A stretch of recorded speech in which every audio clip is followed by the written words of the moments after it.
Welcome to the Donna Cap Show on business, life, and the ripple effect. I am going to be your host for today, Donna Capmeyer. Every business, every leader, and every person creates a ripple effect. The decisions we make, the people we influence, and the relationships we build, and the opportunities we create often impact far more people than we realize. On this show, we're going to explore the stories, experiences, and lessons of leaders, entrepreneurs, and change makers who are making a difference in their businesses, in their communities, and beyond. Whether you're a business owner, an executive leader, or someone just looking to make a greater impact, my hope is that each episode leaves you with practical ideas, fresh perspectives, and inspiration you can put into action. Before we get started, be sure to subscribe to the Donna Cap YouTube channel so that you never miss an episode. Today, I'm excited to welcome Chris Condon to the show. Chris is the founder and CEO of AirCon, a company helping freight forwarders make faster, smarter, and more informed decisions through artificial intelligence. But today's conversation isn't really about AI. It's really focused on leadership. Today, we're talking about leadership, stewardship, responsible innovation, and the ripple effect that great leaders create through the people they serve. Well, Chris, welcome to the Donna Cap Show. Thanks, Donna. I'm happy to be here, and I'm looking forward to the conversation. Me too. This is going to be a great one, especially at the time we're in right now. We're really heavy on talking about the AI space. So I'm really looking forward to this conversation with you today. I am as well. As we did our pre chat, if you will, I really enjoy your logic and the mission that you're doing at the podcast. Thank you. Thank you. I appreciate it. So before we dive into leadership and AI, I'd really like for our audience to get to know you a little bit better. Interesting enough, you grew up between two different worlds. You were the son of a pioneering female corporate executive, one, and life on a Wisconsin farm. So let us know, how did those experiences help shape the way you relate to people and ultimately become the leader that you are today? I didn't really notice it at the time, but I really grew up seeing two very different expressions of responsibility. Right, from my mother, I saw what it took to lead in rooms that she didn't really belong or didn't think she really belonged. And then on the farm, titles didn't really mean much, right? The cows still need to be milked, the animals still need to be fed, and still need to do chores around chores on the land. So that really helped me understand the responsibility of leadership, not so much the outcomes of leadership. Very good. Very good. Yeah. Thank you. We had two totally different perspectives coming in, but really lending itself to the same kind of outcome. And you would never know, right, if you go back in time that would shape who you are today. You know, No, who yeah, would have thunk it? exactly right. And it's kind of interesting because I spent most of my career or childhood in Seattle, and my summers in Wisconsin. And I always tell people I'm a farm kid from Wisconsin. I very rarely say I'm from Seattle, which is kind of interesting to me. Very right. It's kind of like just going back to your roots. I will always go back to my roots, and that's how I was raised, and that's where I start. That's where I started my life. That's right. That's right. Well And that's who said. my parents were, right? That's where they grew up, and that's et cetera, et cetera. Love it. One thing you shared with me is that founders are stewards, and I like that word steward and stewardship, not simply owners. There's a powerful distinction in that. So, what does stewardship require of a leader, and how does that philosophy influence the way you built your business and your businesses, rather? Yeah, that's also a revelation for me too. Where ownership is more of a legal condition, right? More stewardship is more of a behavioral obligation. So as a founder, like you may own equity, you may have the company might all carry, but let me rephrase that. The company also carries employees' livelihoods, customers' commitments, investors' trust, and families' sacrifices. So stewardship means much more than just owning the outcome. It's about stewarding the vision of the company that the company survives with all those things that make a company great. Said, the contrast is good. Honor on paper, right? Stewardship is behavior. Good distinction there. You know, um, you had said something about, a lot of your leadership lessons came from your role as a husband and father, just as much as it did come from the boardroom, right? Two totally separate environments. So tell us how your family has shaped the way that you've led people and lead people today in business. Yeah, it's a, I love that question for a lot of different reasons. Again, as I reflect back on my career and my successes, and more importantly, my failures, I've learned that leadership really starts at the home, and or at least for me, it started at the Mhm. home because you can't make every decision for your kid, right? You obviously can't make every decision for your spouse, right? And so you have to give them enough rope, and enough collaboration that we're walking the same path, right? Like we're on the same path of life together. And obviously, I have three boys, and so three boys, they're all three very very different. Uh, and so they will test very different strings, if you will, as you go along, or as we go along. Yeah, God bless you with 3 boys. I bet your wife was really loving that. Well, my wife is that, she's a self-proclaimed, tomboy. Like, so, like, Perfect. when we lived in El Paso, she would go motorcycle riding with us in the desert, and, she was all done, she'll tell us that we're blessed not to have girls. Well, I can relate to that, and shout out to your wife because I grew up that as a tomboy as well and had to play that figure and don't regret a bit of it because boy, it really does help you be tough. Yeah, I agree, I agree. But now I have grandchildren, and we have our first granddaughter, so we're very excited about that. And yeah, so we've got a girl now, so I think about that, right? She's probably gonna be very protected, for a long period of time, poor thing. She will, yeah, and there is something about the relationship between a father and their daughter, and obviously granddaughter for me, but, which is very distinctly different than a son and the mother relationship. Like, it's that dynamics within the family is, fascinating to me, for lack of a different way to say it. Like, my granddaughter, like, she's got me wrapped around her finger, where my grandson's like, like, "Dude, get over it, rub some dirt on it and walk on." I have very little sympathy for them, but Hallie falls, and it's like, "Oh, what's gonna happen?" Oh my goodness, I love that. Oh my goodness, what a great bond that you have.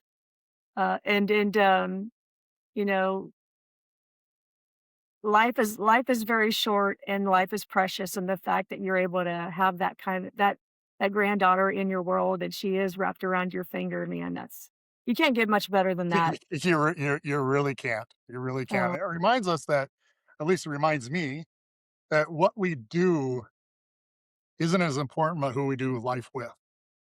And that's why, going back to the stewardship conversation, like that's a from an ownership of directing versus leading and stewarding the direction of the ship, if you will. Um, those two things echo each other, or ripple effect is, like, I think is what you call it, right? Like yeah, the we ripple effect. echo, right? But it's those lessons and life experience that helps you guide to make sure those decisions are made properly. And unfortunately, they always say, hindsight's 20/20, and it requires that wisdom and that experience, right, for you to be able to talk about connecting the dots backwards and seeing, what does that look like? And the older we get, the more that we realize and recognize that, and boy, what a gift. So hold on to that family, you know. We're trying. It's a decision every day. It is a decision every day, and sometimes it's good and sometimes it's not. But then there's always the next day. So, That's right. That's right. let's talk a little bit about change management. You naturally are action oriented, and you recognize patterns very quickly. What taught you that seeing the direction is very different from helping an organization understand it, embrace it, and move forward? Yeah, that's the question. It really comes down to, just because you know the next step doesn't mean everybody knows, or let me rephrase that. The next 5 or 6 steps doesn't know that the next step of the organization is known and clear. What I've realized is that, particularly in industry talk, like freight forwarding, we talk about quote, book, and ship a lot, right? Like it's a Hmm. linear line, but Hmm. it's not. It's a vertical line between, a commitment to who your buyer is, right? So, like, that quote is saying, "Hey, I will do what you ask for this particular cost," right? That's not the value of the provider, but that's what you're willing to do, what you do at a particular cost. So the quote is really just your first promise to your customer, and the Hmm. booking from the customer is really just their first commitment to you, right? And so it's Right. not a linear line. It's more of a and once I understood that, um, it's difficult to change vocabulary. Like, hey, it ships. Oh, well, what does that mean? Like, who is your customer? Like, who is our customer, and what value? Where does our value show up? Right? Are the two questions that we keep asking ourselves, and why language matters is extremely important to give clarity and differentiation of who we are, what the industry sees us, and who our customer are, like your internal conversations, whatnot.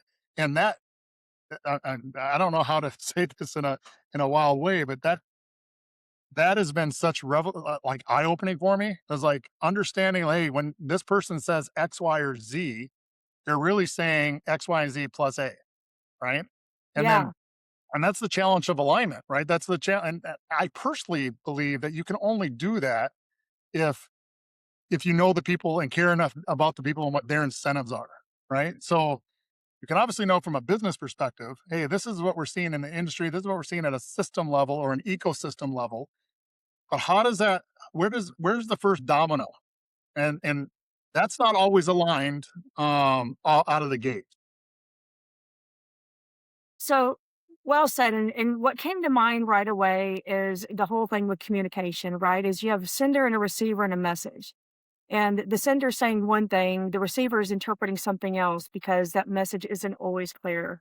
So finding that way to pivot your language and talk to individuals, whether externally or internally, in a way that resonates with them. And like you said, it's not always a straight line, and not everybody's the same. So you have to pivot and adapt accordingly. Well, particularly in a startup mode, what I've learned, obviously we go as we build our leadership team, right? They all have certain expertise, right? Like we got Yeah. maybe a tech expertise, maybe you have a finance legal expertise, maybe you have an operational, industry expertise, product, all that kind of good stuff. And so we call it lenses, right? So how do you look, what lens are you looking at the problem at? Again. Um, but the challenge with that is I should say challenge. What I've learned from that is my delivery and my tone is just as important as the clarity of my decision and direction. And I have learned, and well, let me rephrase that. I am still learning. My delivery is just as important as the context. You couldn't have said that better. If I say, right, and then we talk about how you deliver, right? We'll add into that, what is the method of delivery? So one is the message, two is the tone, three is what's the delivery. Not to go down a rabbit hole on communication, but we talk about words or not communication is 9% words. And then really the big communication is if I can get right in front of you, right? And you can see you can hear my tone, you can see all of my body movement, right? It's the tone, and especially as an owner, it's so important because you are looked up to. So the delivery, what your message is, how you deliver it, both vocally and in tone, as well as are you in person or are you sending it via an email where you can't get that and you left it open to interpretation. I didn't mean to go down that rabbit hole, No, but but no, you took me there. And really, often tell folks, pay attention to how you deliver it, not only what the message is, but how you deliver it. Are you delivering it email, text, voice, Zoom? well, Are you delivering it in person? yeah, and I think that's a very good call out actually for everybody, and particularly for me, is that everybody receives information very differently. To your point, text, email, Teams, communication. I personally need to be face to face to really understand the message, right? Because that's one of the things I've learned because I'm a farm boy, right? And my mom is too. I grew up with two executives in my household. I have to like if I'm not face to face, I'm not catching the entire message, Right, you're right. right? Where other people, like our CTO, he's better reading and digesting it. One, because he's generation zero from Ukraine, right? So he doesn't have all the context that someone grew up in the US did, right? So he needs to internalize it. And it is the big unlock for us in the last, 60, 90 days, whatever it's been, is my ability to discern information to different means at a certain level. Again, still working on it, still learning, but it's been the acceleration of clarity has gone, okay, this marketing person, Angela's our marketing person. Okay, well, send her these things, right? Our product is Chelsea. She gets these things. Mhm. CP's our CFO. He gets these things. Sometimes they overlap, of course, but the message has to be clear because I can, as a CEO founder, many times you can talk in all those levels at once, right? And they intertwine so tightly, it's hard to separate them and get them to the right parties so they can live without you. You know, I'll say shout out to you for recognizing that and then understanding that I need to do things differently depending on who the person is.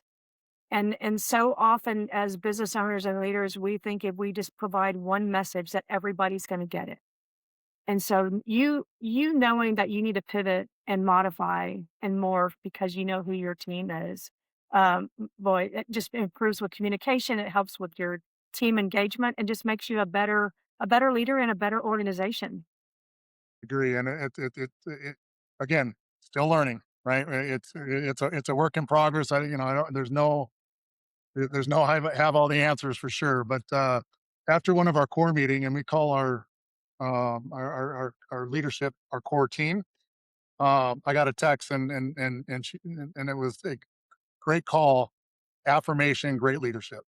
And it just warmed my heart. I'm like, oh my gosh, I'm gonna get emotional just thinking about it. But those are the things because you're so passionate about what you're doing. And so it's hard to get people to see the passion on how we're doing, yeah, enough said. No, well done. Hey, thanks for diving into this topic because it's probably one of the biggest challenges that organizations have. Even if they're in the communications business, it's still a challenge. So, thank you for exploring that, and diving into that a little bit more. It's so important. So let's talk about not popular decisions or unpopular decisions. Leadership isn't always about making the popular decisions so that people like me, right? So, how do you reconcile genuinely caring about people while making difficult decisions that are necessary to really protect the long term health of your organization, if you will? I have done this, right? I've had to lay people off. I've been at corporations that had to lay people off. And the lessons I've learned from there is if the company doesn't survive, nobody has a job, right? And so that's the first objective is how does the company survive? What is best for the company? That has to be priority number one. Because if the company doesn't survive, no one has a place there. Right. And and then it's having those difficult conversations with people that or employees that maybe they're not adding value to the company is one silo of that. But if there's an economic turn, then you got to do what's best for the company, and you got to separate out the connections of friendship versus the and connection of stewardship of the business. Yeah. And again, I'm still learning, right? But it's one thing to know, and it's another thing to have clarity or wisdom to do the right thing at the right time. I personally, I reflect a lot back on my past experience, past decisions, past whatever led up to that particular point, and try to really think two or three steps ahead on if this happens, how does it affect the business? If this happens, how does it affect the people? If this happens, how does it affect me? I mean, it, there's no right answer. There's no you just got to kind of face it with humility. I have a hard time with that word um, for lots of different reasons. Mm. But if you look at it from that lens, I believe um, even if it's a hard decision, it'll move forward. The fact that you're looking out a little bit ahead, right? Looking out 2 or 3 steps ahead, right? And then looking at if I do this, what are the consequences of my actions? Right, and sometimes there's unintended consequences of your actions that you can't predict, but you've said it several times, I'm still learning, this is all about a journey and not a destination. right? We're constantly learning, we're constantly evolving, we're constantly having to change, and that's just part of the equation. If it's a destination, we're done, Yeah. I think right? that I think that again, that kinda goes back to that, whole leadership of ownership versus stewardship. I was in Shenzhen, China in a hotel on the way to my first speaking event, and a guy met in the elevator. We had a funny exchange. We became friends over he was going to the same conference that I was at, and he goes, "Chris, I don't chase money. I let money chase me." And Mm. at the time, I'm like, "Well, duh." Right? But then if you really but then if you really think about what you do, we as business people, we think we control outcomes, and we don't. We don't control what the customer buys. We control what we do internally and our value that we create for our customer. I think Sam Walton said it best, right? The only one that can fire you is the customer, right? It's not the Yeah, board, it's not the stockholders, it's the customer. And that was just so I'm not sure why it was so profound to me, but I've always chased how much can I make more here, right? Or what can I do to make more money here? And now when I switch my mindset of it's not I don't control if customers buy from us. I control what we do internally to present to the customer. And yeah. that's a nuance that was really helpful for me. It is well said because and inherently as an entrepreneur, right? And you're a go-getter and you use the term passion. As entrepreneurs and business owners, we are the most passionate of any other individual as it relates to your own company. And nobody is going to be more passionate about it than you. Right. So naturally you want to, if you're that person who wants to, has a great product or service and you want as many people to buy it as often as they can, you're going to go out there and be your biggest fan. That's right. And if it's good enough, and you're able to control what you can control, which is yourself, and your team members can only control themselves. And if you do it the right way, it's going to come to you. That outcome's going to come to you. Yeah, I believe So that too. Yeah, I believe that to be true. And I again, we can't control it anyway, so don't worry about it, right? it's an But outcome. yeah, it's an outcome that we don't control. All we control is the Uh, process, right? We that's control the right. process. We control all the inputs, but the output's going to take care of itself. That's right. That's right. Uh, well said. Thank you. So let's go ahead and talk about your company a little bit. Let's talk about AirCon. Many people, AI is kind of the big buzz right now, and it's been for a little while. And then, folks sometimes immediately think about job replacement. Oh, I'm going to lose my job. When we talked, you said you take a very different approach. What inspired you to build AirCon, and what has the journey taught you about the importance of language? We talked a little bit about that earlier, and particularly though the difference between simply automating an output and actually improving the decision behind it. Well, so I grew up in the industry my entire career, right? From a forklift driver all the way through. So I've kind of learned the logistics from ground up, if you will.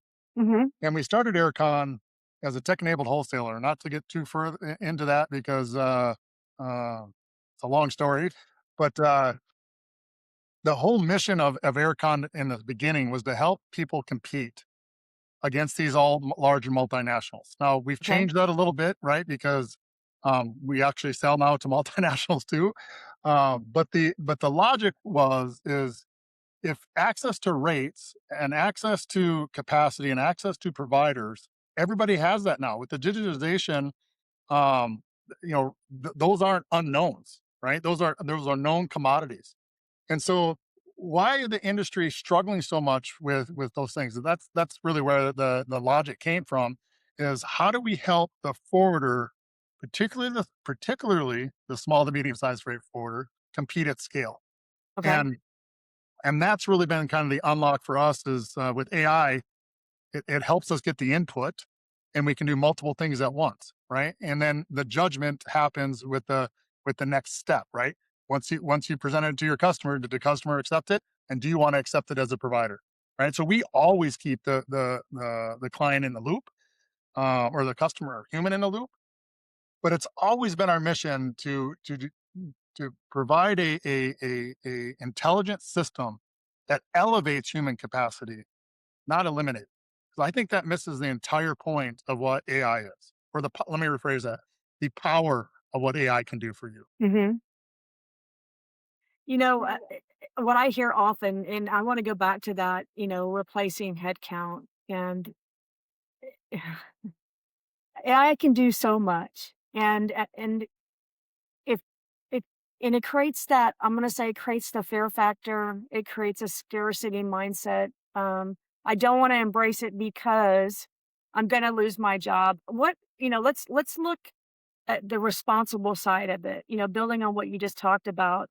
If we think about AI responsibly, what does that look like in the future from your perspective in order really to elevate human judgment, improve capacity, make better decisions, and really eliminate that fear factor, if you will, about, oh, it's just gonna take my job.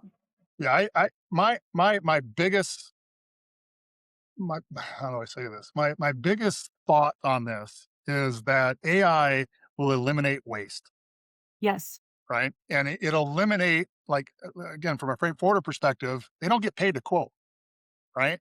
They get paid to move the shipment. So it aligns incentives on what value you are creating for your customer, right? So if you're a trucker, you want your assets filled and moving all along at a rate that whatever profit margin you want. Same with the Mhm. airline, same with whatever.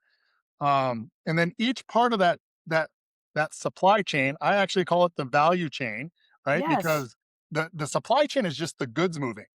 The value is like an air freight, there's 14 different parties that touch an air freight shipment, right? So every handoff, there's a gap, right?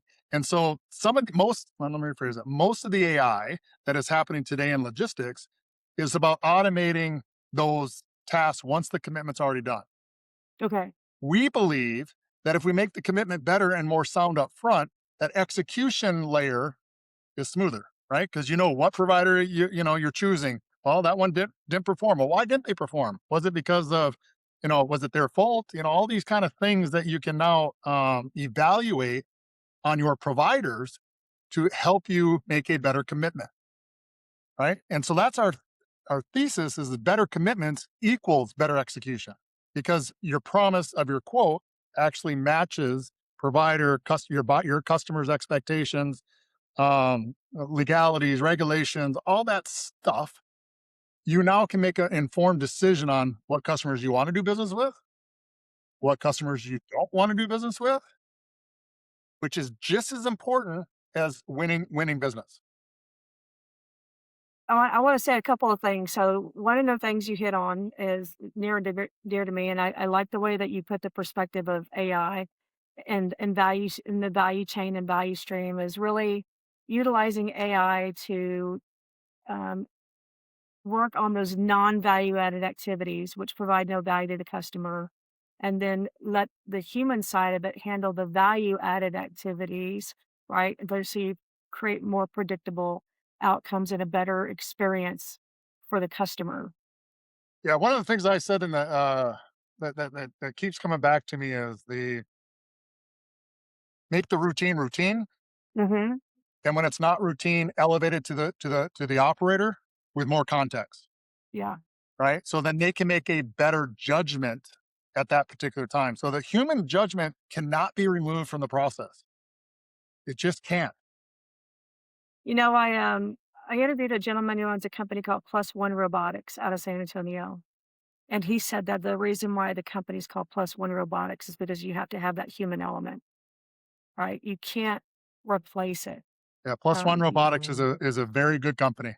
Shout out to yeah, Julian, the investor. awesome. Great, great man, great interview that we did, but he talked about you have to have that human component. It You do. can't happen on its own. Yep. Yeah, Awesome. yeah, and I see that in the media, or not, when I say media, LinkedIn, X, blah blah blah. Um, that's why the language matters so much, and on separating. Hey, what problem, what workflow are you working in? Because it's not a quote book ship workflow; it's a commitment workflow and an execution workflow. And that's been the big, for me, the aha moment of, hey, we're not talking the same language. You're talking about this, or this. I'm talking about before that actually happens, right? And so when I say language, that's why it matters, or to me, why it matters, is to make sure you're talking apples to apples. Like for our stuff, the quote is just the output, right? That's Yeah. not where our value is. That's just where it's visible, right, to your customer. So we're going to charge based on that because that's what you comparing apples to apples today. But we're trying to replace your people. We're trying to get you more throughput and make better decisions. So very, very different in my mind. Absolutely. Love that. Thank you for sharing that and those insights. So let's talk a little bit about legacy. One of the themes that really resonated with me was your perspective on it. You said that your definition of a legacy kind of has shifted over time for what gets built and who grows, right? Because of the work. What prompted that shift for you and how has that changed really the way you define success today? Huh. So I've always had, growing up in, I worked at large corporations, and I've always had, the biggest joy of always is not necessarily how much money I made, but it's been seeing people get elevated, right? To a manager, to a district manager, to, et cetera, et cetera. And it's no different today, but what's shifting that is that it's the little things that you don't necessarily know you're doing at the time. Like I got a text the other day from someone I worked with 20 years ago, and it was an air export in El Paso, Texas, and she texts me. She goes, "Hey, Chris, it's been 15 years. Lisa's still using your sales presentation about pick up the phone. Don't just send an email, right?" And I didn't die laughing. It's like, wow, like you don't even think about it at the time, right? Because you're just leading or managing, whatever word you want to put there. But it has a ripple effect through all these different people. So now I pay attention to that more, and that's where I got to learn on my tone, right? Because again, I get very, very passionate, right? Sure. Um, and I don't, and when it's wrong, I correct it quickly now, right? And Hmm. because the clarity on what we're doing from an aircon perspective is crystal clear to me, and so when it's not clear to somebody else, I have to learn to tone that down and help elevate them to what I'm trying to teach them. This just happened with our implementation manager. He was doing a video, right? And they kept going back and forth on the word. I'm like, David, it's okay. It's okay to say It's okay to be human, right? It's not Hmm. an AI video, right? You're showing the customer who we are and how it interacts with their business. So just be passionate about that. Don't be afraid about it. And he did a great job. He did a fantastic job. Once that got out of his head, that I got to be perfect. You don't have to be perfect. It's a phrase that don't let perfect get in the way of good. Yeah. Right? And a decision too late because you want to be perfect. So glad that you did that, right? And I think, if you look back in time, and I'll go to media shows and all that stuff, right? When you were on TV, you had to be perfect. You could not make a mistake. Right. But we've shifted so much to people just want you to be genuine and to be real. And you know what? Yeah, it's okay to make mistakes because we're human beings. We're not perfect beings. Right. And the more we shift towards trying to be like perfect, and I'll even say like AI, you know what? I think you're going to turn off more folks. Now, having said that, some things you have to do perfectly, right? It's required, but I think people are looking more for the human side and probably laugh when you screw up. I mean, it's okay because we're human. Well, I agree with that statement. I don't know if we're there yet as a society. Like growing up on a farm, right? Like you just did work, right? And you screwed up. We made fun of each other. It's like, oh, you got kicked by, the cow kicked you. My grandpa's laughing at me, right? Like I didn't want to clean up the chicken coop. He called me a bunch of names, right? And by the way, I have lots of names from the farm, like Fred, I bet you do. right?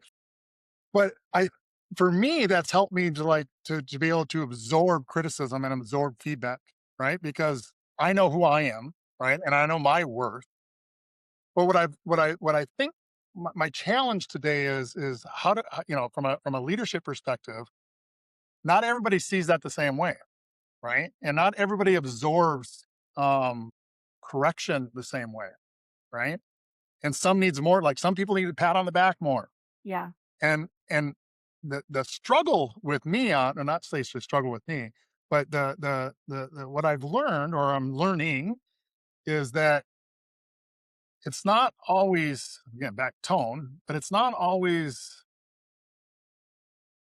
debating to win, right? Like I'm not competitive, but I like to play the game, right? Mhm. Like I don't have to win, but I want to be in the game. That's actually how Aircom, the whole idea from Aircom started. Is I was doing an RFQ at one of my old companies with a very large company that most people use for their email, and we couldn't get past the first round, right? Right. And I'm like, this is a problem, right? Like I want to compete. I don't necessarily have to win, but I want to compete.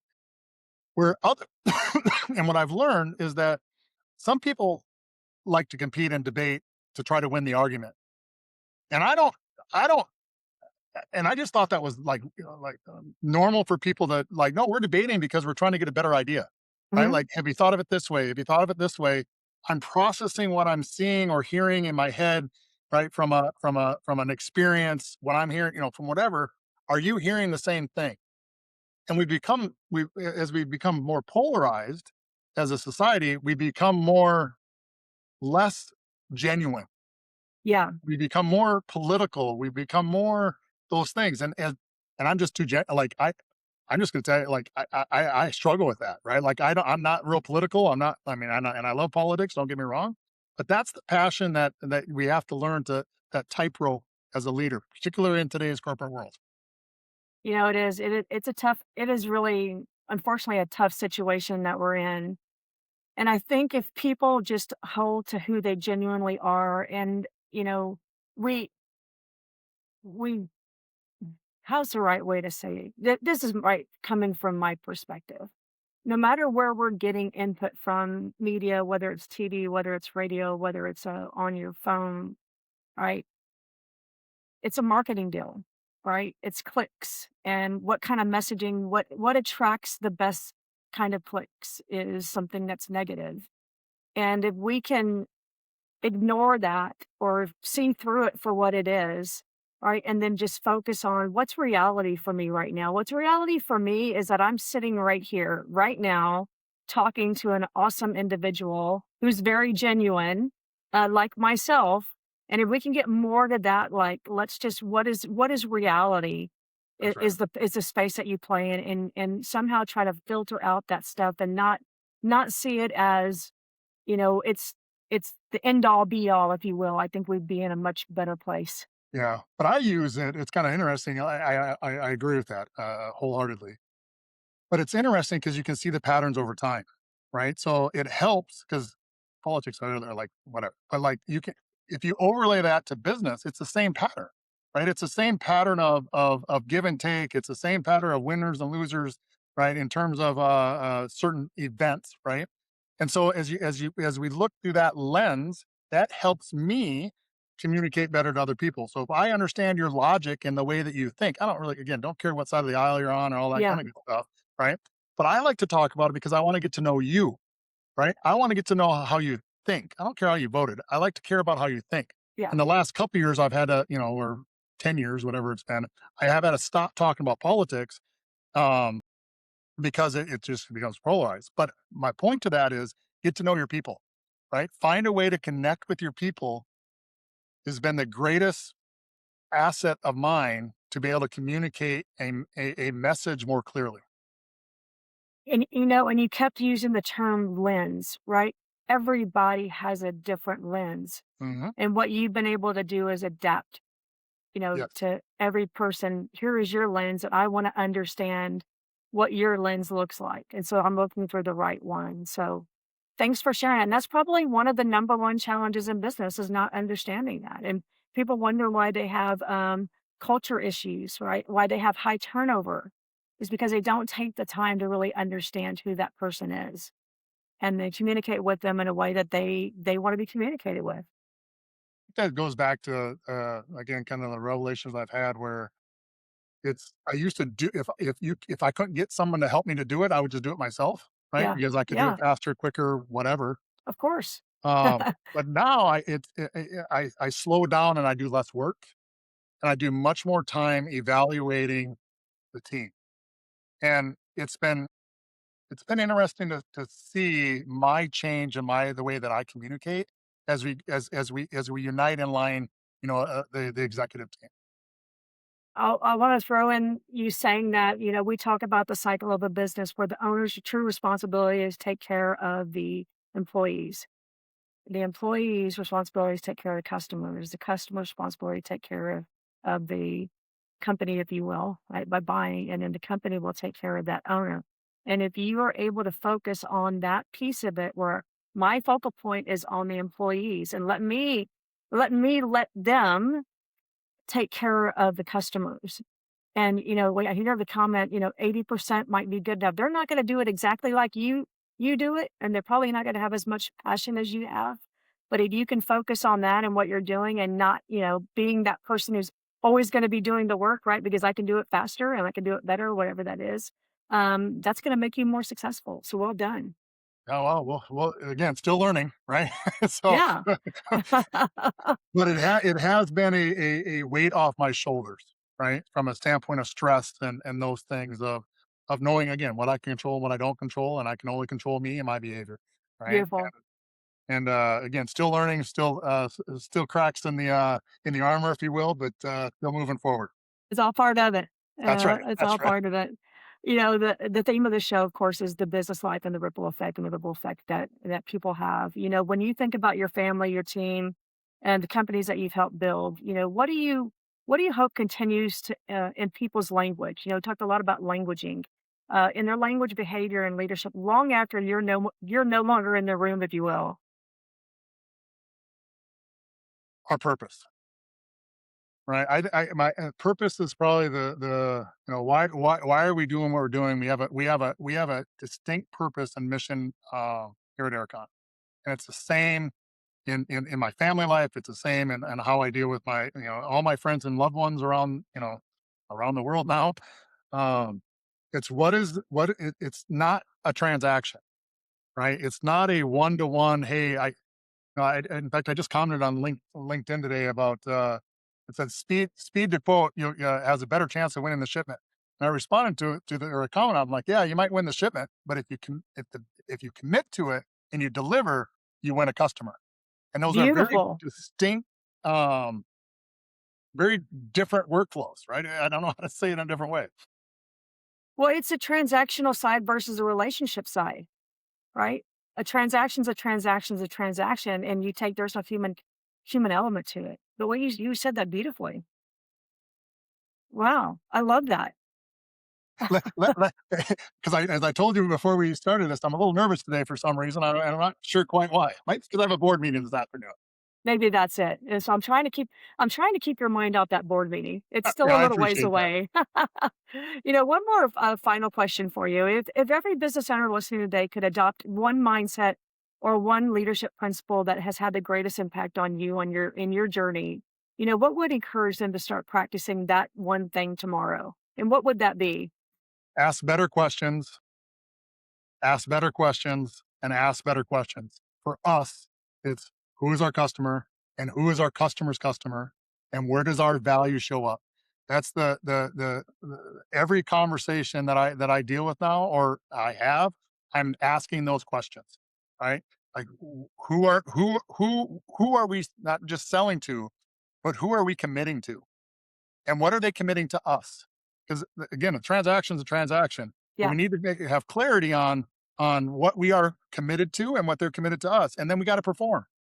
And those two questions, if you use that lens, it will. It's not easy to get there. Don't get me wrong, but it'll absolutely get you to a place where you understand the value of the company and the value your company is to your customer. And my dad taught me gotcha. that. My dad taught me, he was an account executive for the communication world for Microsoft. Nice. And I go, Dad, hey," like we're I don't know, splitting wood or sawing wood or whatever for firewood or whatever. And obviously my mom, was an executive and blah blah blah. So I asked him, I'm like, I don't understand. Right. I don't understand, why do you guys go to work every day? Why don't we just go back to the farm? Right. Because again, I'm a farm boy from Wisconsin.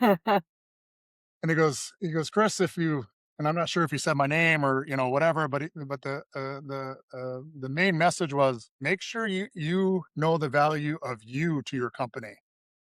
Don't let the company dictate what your value is. And Wow. that always stood with me. Like throughout my entire career, I always reflect back on that. Like know your value and not the company value. And it echoes, right? My wife is she works in online education and she was up for a big promotion and she wanted to take the first offer, right? And I said, honey, All they can tell you is, no, this is the highest we pay. Yeah. But you have to have a number in your head. And like, she got a lot more money and like all this kind of good stuff because she knew what she valued on from a dollar standpoint. She didn't make the company dictate her value. And so that's a negotiation 101 type stuff, if you will. But that's the two questions I would say. Yeah, and that value is huge. What is your value? What value are you bringing versus putting it in the hands of somebody else That's right. who doesn't control you?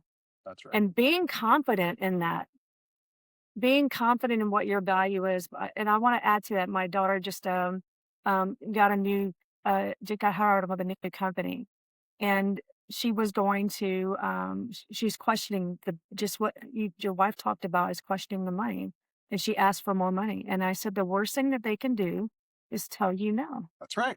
That's right. And she asked for it and they gave it to her. Imagine that. Yeah. And so that's the worst thing that can happen. What do you have to lose? That's right. And again, if it doesn't align with your value, like if you don't it's like, don't take the job, right? Don't take the job. Right, or That's don't take right. the customer. Don't like that's the that's what's funny to me about all this stuff is that all this stuff about AI, things haven't really changed, right? Like if you again go back through history and when Henry Ford did the assembly line, Hmm. we became more specialized, right? A Yeah. seamstress became a button sewer, all this kind of good stuff. So it's just a cycle we're in, and we'll adapt as humans, and we'll adapt as people, and life goes on. That's right. Life goes on. It doesn't stop That's right. unless Well, you're not here. yeah, Let's retract yeah. that. I mean, But technically it life in does. general keeps going on.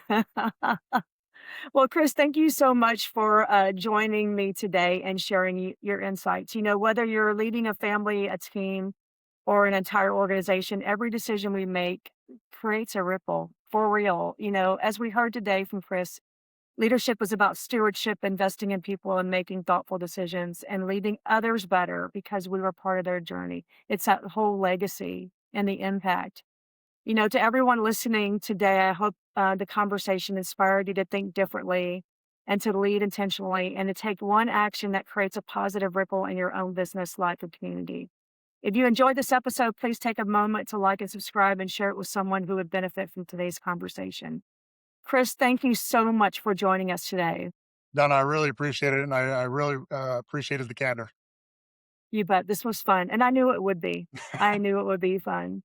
Until next time, remember that every decision, every relationship, and every action creates a ripple. You go out and make yours a positive one. I'm Donna Kapmeyer, and bye for now.